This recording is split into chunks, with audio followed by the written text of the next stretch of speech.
Buenas, ¿cómo andan? Bueno, vamos a ver un poquito de genética. Vi que se les estuvo complicando a la mayoría, así que vamos a ver si les podemos dar una mano con esto. A ver. Gen. Mínima unidad de información hereditaria. Obviamente se pasa la información hereditaria desde los padres hacia los hijos, ¿sí? De los progenitores hacia la descendencia. Estos genes se encuentran agrupados y conforman lo que se denomina, junto a las proteínas, el ADN. Y este ADN conforma lo que se llaman los cromosomas.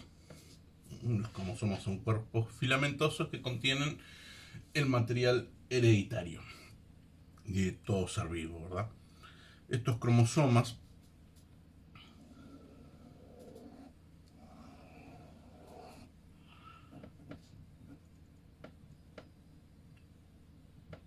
se ubican en el núcleo de las células. Obviamente no hay un solo cromosoma, ¿no? Hay muchos. Y tienen una particularidad que es la de que se agrupan en pares. Siempre estos cromosomas se encuentran agrupados en pares que denominaremos pares homólogos.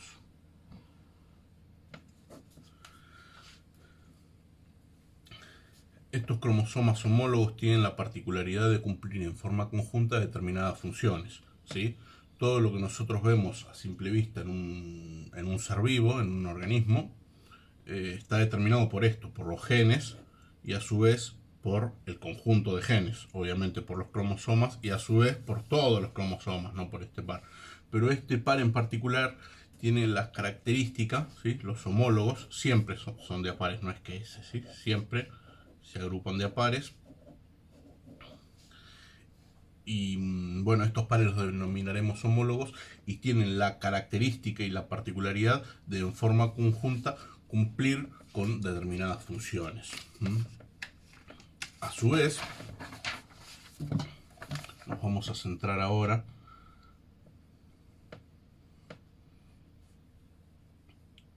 en estos pares homólogos.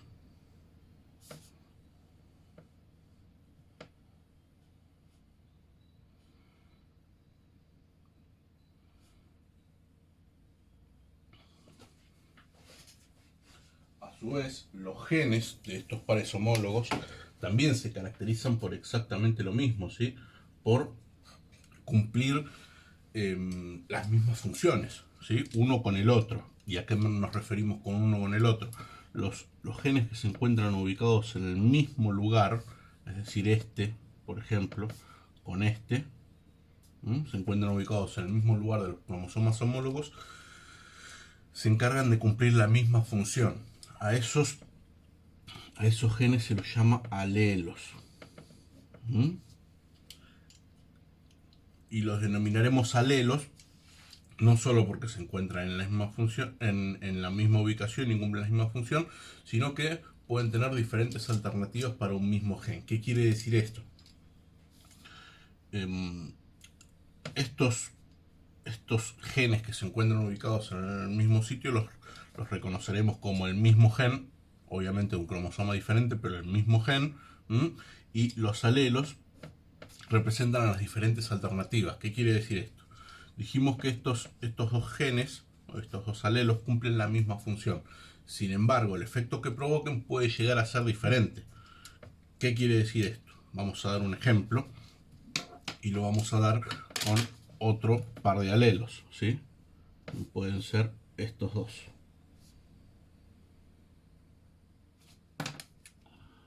Estos alelos pueden ser diferentes, ¿sí? Y vamos a tomar como por ejemplo el color de la eumelanina. Tenemos un par de genes, unos alelos, dentro de todo ser vivo que determinan el color de la eumelanina que este va a poseer. Ahora bien, la función de este gen es determinar el color de la eumelanina. Sin embargo, puede ser que uno establezca que la eumelanina sea de color negra y el otro puede ser que determine que la eumenarina sea de color marrón. Es decir, están cumpliendo la misma función, que es la de determinar el color de la eumenarina. Sin embargo, uno lo determina de un color y otro la determina de otro color, ¿sí? Por eso decimos que son las diferentes alternativas para un mismo gen. Un mismo gen, porque es el mismo gen, pero en diferente cromosoma. Y diferentes alternativas puede llegar a ser diferente. De aquí se desprenden dos conceptos básicos para la genética, que son homocigosis y heterocigosis. La homocigosis es cuando los alelos son iguales. Y la heterocigosis es cuando los alelos son distintos. Repetimos. Alelos iguales, homocigosis. Alelos distintos, heterocigosis. Bien, de aquí podemos desprender una clasificación de genes. ¿Por qué? Cuando los alelos son iguales, es decir, cuando existe homocigosis, no tenemos ningún tipo de dudas que estos se expresarán en el fenotipo. Fenotipo. ¿Qué es el fenotipo? Muy simple. El fenotipo es lo que vemos. Lo físico, lo que se exterioriza, ¿sí? Lo que está presente en el exterior del ser vivo. Y el genotipo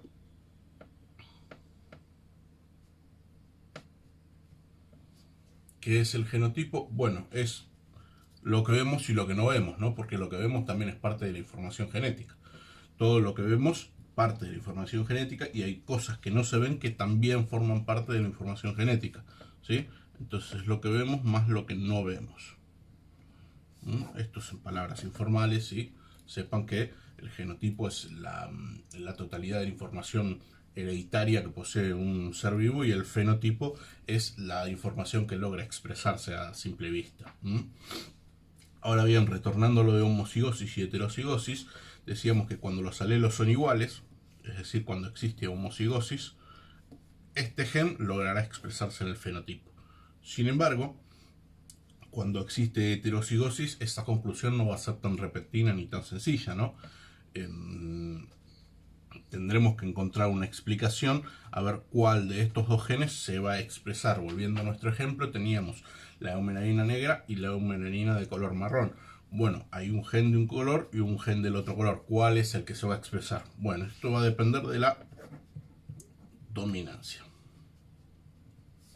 La clasificación de los genes según su dominancia, que es lo próximo que vamos a ver. Hay 5 clases distintas de genes dependiendo su dominancia. No son los genes dominantes.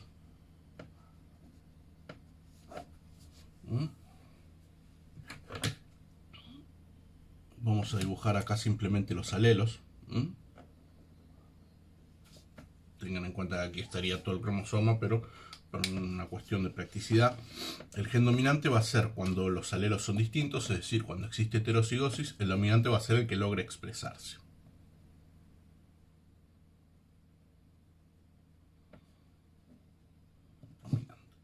Y el que no logre expresarse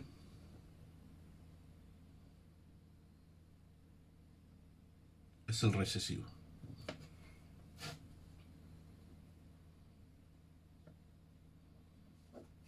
Y ahí sale la otra clasificación.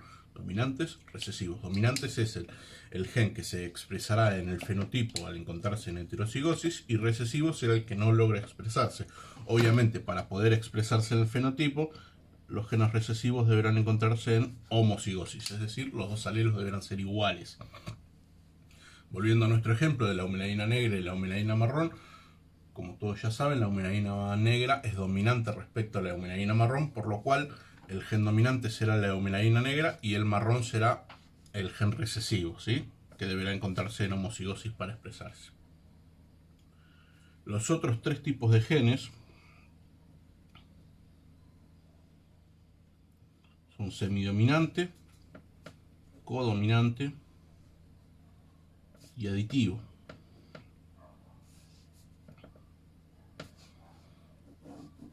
Que son 3 tipos de comportamientos que se van a dar cuando los genes se encuentren en heterocigosis, ¿sí?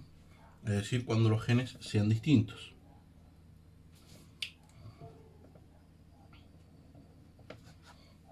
Siempre en heterocigosis. Si hay homocigosis, obviamente un gen se expresa. Partiendo de los semidominantes, vamos a establecer como ejemplo la mutación JASPE. Y la mutación JASPE establece que al encontrarse en heterocigosis el gen ancestral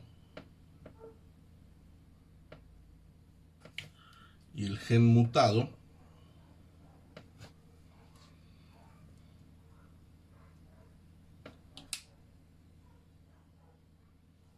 si usamos fórmulas genéticas J mayúscula y J minúscula, vamos a obtener un individuo semidominante que vamos a denominar JASPE simple ilusión.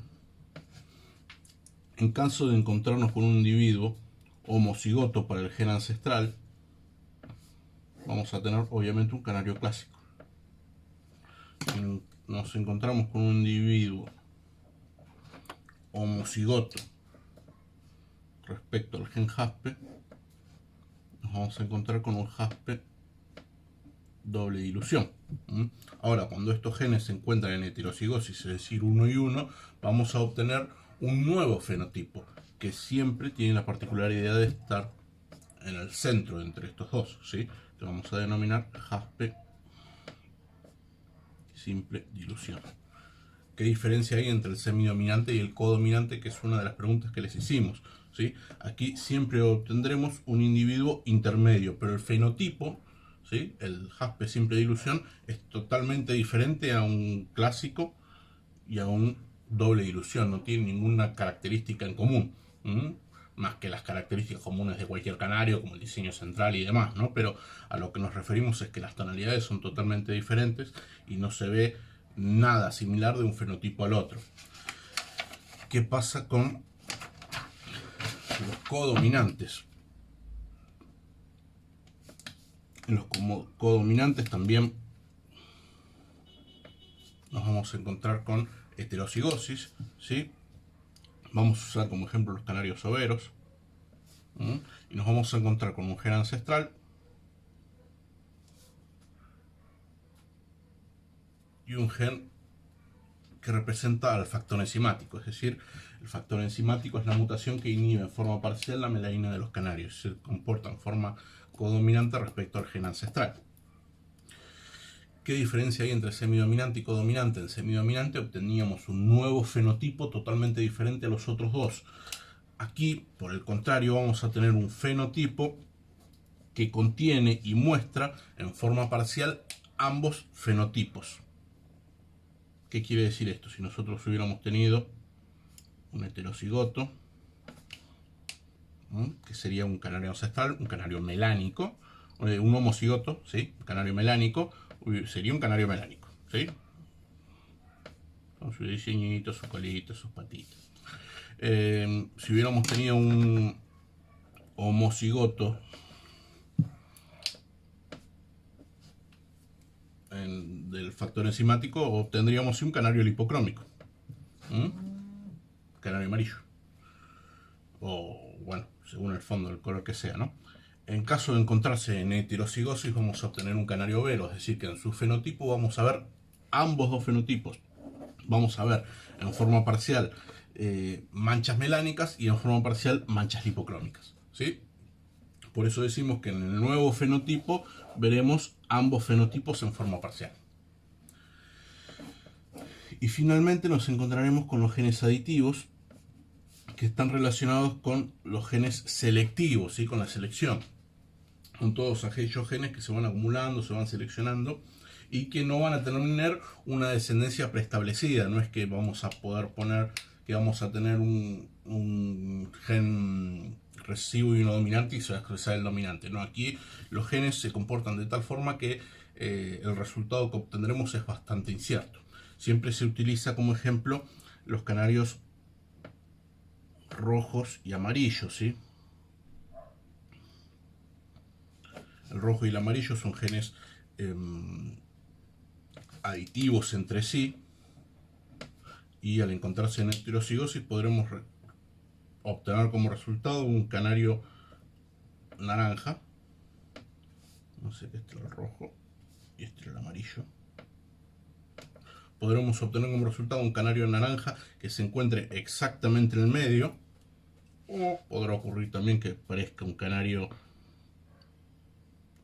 un cuarto de factor, que esté más cerca del amarillo que del rojo. Podremos obtener también un canario 3/4 factor, que esté más cerca del rojo que del amarillo. Podremos obtener un canario que se encuentre aquí, podemos obtener uno que se encuentre aquí, aquí, aquí, aquí, aquí, o aquí, o aquí. La descendencia es incierta. Vamos a utilizar otro ejemplo. Supónganse que tenemos un gen, los que determinan el tamaño del canario, ¿sí? Largo. ¿Cuánto mide el canario? Supónganse que tenemos un gen que es de 15 centímetros y otro que es de 13 centímetros. ¿Sí? El canario no va a medir 14 centímetros en forma exacta, puede medir 14,5 o puede medir 13,5 o puede medir 13 o puede medir 15. ¿Sí? Los genes aditivos nos dan eso, que el fenotipo es incierto, no tenemos una forma exacta de saber. No es como aquí que vamos a ver ambos fenotipos en el fenotipo, en la codominancia, o como en la semidominancia, que vamos a obtener siempre un nuevo fenotipo que es intermedio. No, aquí no es siempre intermedio, acá hay oscilaciones hacia un lado o hacia el otro. Bueno, esas son las 5 clasificaciones de genes de acuerdo a su grado de dominancia. Hay otra clasificación de genes que es según su ubicación, que es otra de las preguntas que les hicimos. Y su ubicación refiere a su ubicación cromosomática. Es decir, en qué cromosoma se ubica. Existen dos clases de cromosomas: los autosomas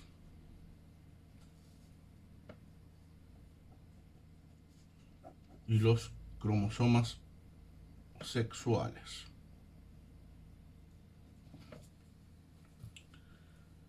Los autosomas tienen la particularidad de ser idénticos.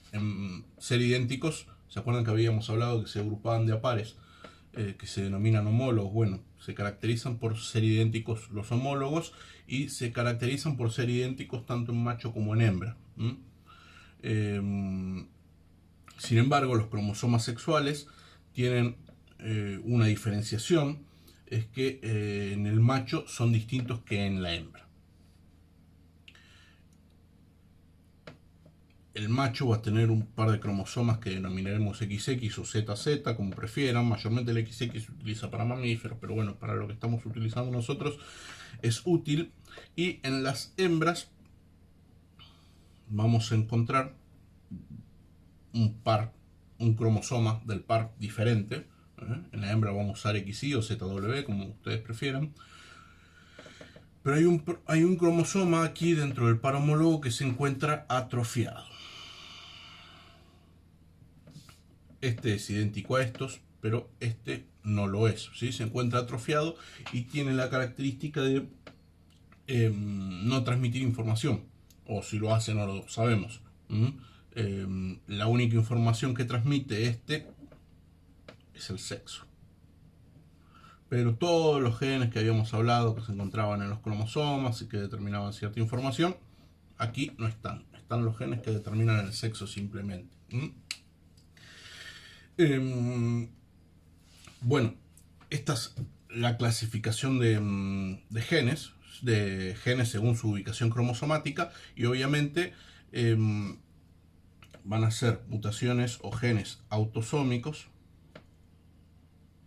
aquellos que se encuentran ubicados en los autosomas, y van a ser genes ligados al sexo, aquellos que se ubiquen en los cromosomas sexuales. ¿Por qué se hace esta diferenciación? Porque este cromosoma, que se encuentra atrofiado, realizará una modificación en la forma en la que se exprese o no una mutación. Las mutaciones o los genes se comportan de una determinada manera si se encuentran ubicados en un autosoma, que si se encuentran ubicados en un gen ligado al sexo. pero bueno, eso ya lo vamos a ver en el próximo video. Lo que les quería dejar en claro son algunos conceptos y algunas definiciones que vi que fueron bastante complejas y se les complicó bastante. Así que bueno, en el próximo video vamos a ver un poco de descendencia.